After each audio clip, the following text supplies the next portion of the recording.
नमस्ते, आप देख रहे हैं द खड़क। मैं आपके साथ महेंद्र। आइए देखते हैं राजस्थान की प्रमुख खबरों का बुलेटिन। तो चलिए शुरू करते हैं आज की सुर्खियों के साथ। राजस्थान की सियासत में इन दिनों पूर्व मुख्यमंत्री अशोक गहलोत की बढ़ती सक्रियता चर्चा का केंद्र बनी हुई है। इस साल की चिंता खत्म, जवई बांध में आया इतना पानी, 600 गाँव की बुझाएगा प्यास। खत्म हो सकता है राजस्थान में जल संकट, लूनी जोजरी नदी को मिलेगी नई जिंदगी, 3 जिलों को फायदा। राजस्थान में 1.25 लाख घरों को मिलेगी बिजली कनेक्शन, बाड़मेर, जैसलमेर, बालोतरा के गांव होंगे रोशन। अहमदाबाद विमान हादसे का झूठा मुआवजा, उदयपुर में 22 परिवार ठगे गए, सुरक्षा एजेंसियां अलर्ट। अब जानेंगे विस्तार से इन खबरों के बारे में। बढ़ते हैं पहली खबर की ओर। राजस्थान की सियासत में इन दिनों पूर्व मुख्यमंत्री अशोक गहलोत की बढ़ती सक्रियता चर्चा का केंद्र बनी हुई है। विधानसभा चुनाव में हार और पार्टी में कोई औपचारिक जिम्मेदारी न होने के बावजूद भी गहलोत लगातार प्रदेश के दौरे कर रहे हैं, जनसभाओं को संबोधित कर रहे हैं, प्रेस कॉन्फ्रेंस कर रहे हैं और सोशल मीडिया के जरिए भजनलाल सरकार पर निशाना साध रहे हैं। उनकी यह सक्रियता कई सवाल खड़े कर रही है। क्या गहलोत अपनी पुरानी सियासी जमीन को मजबूत कर रहे हैं? क्या वे कांग्रेस में कोई नई भूमिका की तैयारी कर रहे हैं, या फिर यह उनकी जनता से जुड़ाव की वह पुरानी शैली है?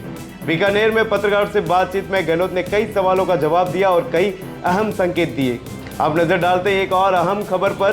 पश्चिमी राजस्थान के सबसे बड़े जवई बांध की नैया उसका सहायक सही पार लगा रहा है। सही बांध से लगातार हो रही जल आवक से जवई का जल स्तर गुरुवार सुबह 40 फीट पार पहुंच गया।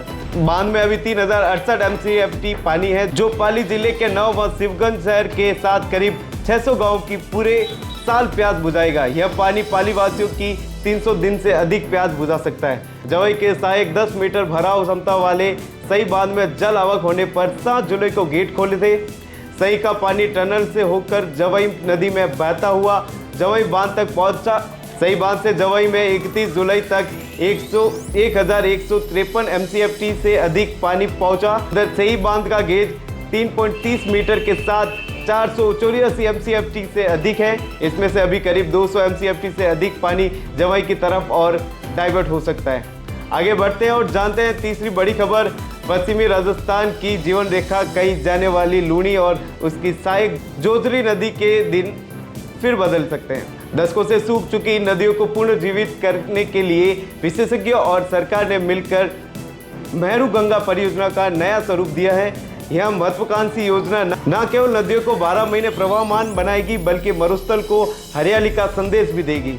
भूगोलविद डॉक्टर NS राठौड़ के अनुसार यदि यमुना और घग्गर नदियों के अतिरिक्त जल को नहरों के माध्यम से जोड़कर जोजरी लूनी नदी में छोड़ा जाए तो राजस्थान में सूक्ष्म क्षेत्रों में जल संकट खत्म हो सकता है। इससे भूजल स्तर में वृद्धि, सिंचाई क्षेत्र का विस्तार और पानी पीने की समस्या का स्थायी समाधान होगा। इसके बाद जो खबर सामने आई है वो काफी चर्चा में है। सीमांत क्षेत्र की ढाणियों में वर्षों से इंतजार कर रहे लाखों परिवारों के घर अब रोशन होंगे।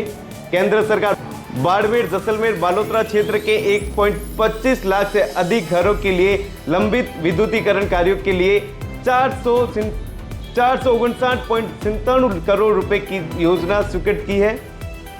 लोकसभा में सांसद उमेदराम बेनीवाल की ओर से 16 दिसंबर 2024 को शून्यकाल के दौरान इन मुद्दों को उठाया गया था।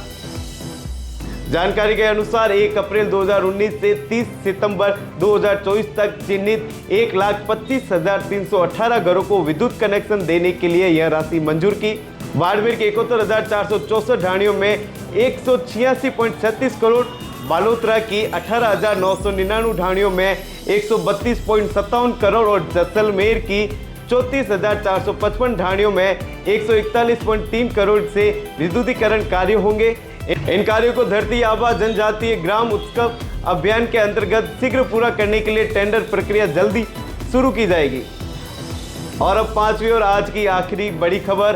अहमदाबाद विमान हादसे में मारे गए लोगों के आश्रितों को 10 करोड़ का मुआवजा दिलाने का झांसा देने वाले ठग उदयपुर से पहले 22 और मृतक आश्रित परिवारों को घर पहुंचे।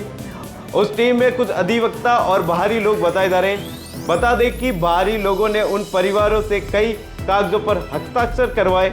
सुरक्षा एजेंसियां मृतक आश्रित परिवार से संपर्क कर हकीकत का पता लगाने में जुटी। सही, सच और सटीक खबरों के लिए जुड़िए द खटक पर। कल मिलते हैं फिर से धन्यवाद।